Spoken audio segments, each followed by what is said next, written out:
بسم اللہ الرحمن الرحیم۔ محترم سلمان غنی صاحب السلام علیہ صاحب سے ہمارے دور طالب علمی سے رابطے ہیں، تو آج بڑی خوشی محسوس ہو رہی ہے کہ ایک اعزاز جو ان کے حصے میں آیا۔ دیکھیں، یہ جو پریس کونسل آف پاکستان کا ویژن ہے نا، ایتھیکل پریکٹس، ایتھیکل جرنلزم،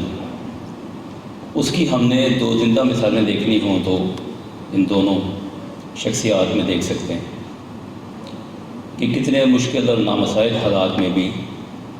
انہوں نے ایتھیکل جرنلزم کا ساتھ نہیں چھوڑا۔ مشکلات آتی ہیں، ہماری حکومتیں بدلتی رہتی ہیں، سیاسی ادوار بدلتے رہتے ہیں، کبھی سختی آتی ہے، کبھی نرمی آتی ہے، کبھی لالچ آتا ہے، کبھی خوف آتا ہے، لیکن میں نے تو ان دونوں ہمارے جو دوست ہیں ان کی زندگی میں دیکھا ہے کہ ہمیشہ جو ہے انہوں نے سچ بولنے کی ہی کوشش کی ہے اور سچ کو ہی اپنے ناظرین اور اپنے جو قارئین ہیں ان تک پہنچانے کی کوشش کی ہے۔ تو آج اسی موقع کی مناسبت سے میں ایک میسج بھی آپ کے ساتھ شیئر کرنا چاہتا ہوں کہ ہمارے درمیان اس وقت صحافیوں کی بڑی تعداد بیٹھی ہے اور ایکڈیمیا کے لوگ بیٹھے ہیں، ہمارے ساتھ پروفیسر ہیں یونیورسٹیوں کے۔ تو میں یہ کہنا چاہتا ہوں کہ یہ جو فیک نیوز کا ایشو ہے اور ایتھیکل جرنلزم کا جو ایشو ہے، دیکھیں اس پر کونسلیں بھی ہیں، اس پر قانون سازی بھی ہے، اس پر پیکا کے نام سے بھی ایکٹ آیا ہے، اور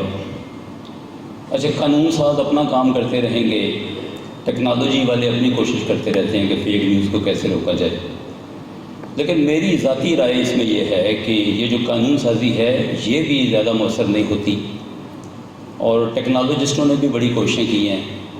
آپ نے ایکس کو بند کر دیا تھا اس ملک میں، تو پھر آپ نے دیکھا کہ وی پی این کے ذریعے پوری قوم ایکس کو دیکھتی تھی۔ تو اسی طرح سے ٹیکنالوجی کے جتنے سلوشن آئے سارے فیل ہو گئے۔ ایک حل جو مجھے نظر آتا ہے جس میں یہاں بیٹھے ہوئے ہر فرد جو ہے اپنا رول پلے کر سکتا ہے، وہ یہ ہے کہ ہم میڈیا لٹریسی یا انفارمیشن لٹریسی بھی اسے کہتے ہیں، اس کا کام کریں۔ ہم اگر استاد ہیں تو بچوں کو ہم سکھائیں کہ فیک نیوز کیا ہوتی ہے، اس سے کیسے بچنا ہوتا ہے، کیسے ویریفائی کرنا ہوتا ہے، اور جلدی سے اس کو شیئر نہیں کرنا ہوتا۔ یہ کام استاد بھی کرے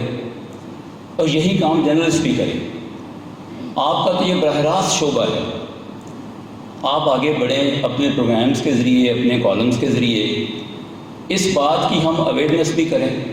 کہ قوم کو جو ہے یہ جو بیماری چمٹ گئی ہے فیک نیوز کی، اور جیسے جیسے اے آئی کا دور آگے بڑھ رہا ہے آپ نے دیکھا ہے کہ فیک نیوز میں اضافہ ہوا ہے۔ اور قانون کی کیا بات کریں کہ لوگ ملک سے باہر بیٹھ کے ہمارے نوجوانوں کا دماغ جو ہے وہ پراگندہ کر رہے ہیں، تو آپ کا قانون جو ہے ان تک پہنچ ہی نہیں سکتا، ان کو کیسے روکا جائے؟ تو میرا یہ خیال ہے کہ ہمارے جو عوام ہیں ان کے اندر اویئرنیس کی کیمپین چلائی جائے، ان کی ٹریننگ کی جائے، اور اس ٹریننگ میں آپ سب میرے سمیت اس کی جو ہے وہ ہراول دستے کا کردار ادا کر سکتے ہیں، اور ہم اس قوم کی میڈیا لٹریسی کریں تاکہ قوم جو ہے اس مصیبت سے اس کی جان چھوٹ جائے کہ جس کو ہم فیک نیوز کہتے ہیں۔ آپ سب کا بہت شکریہ۔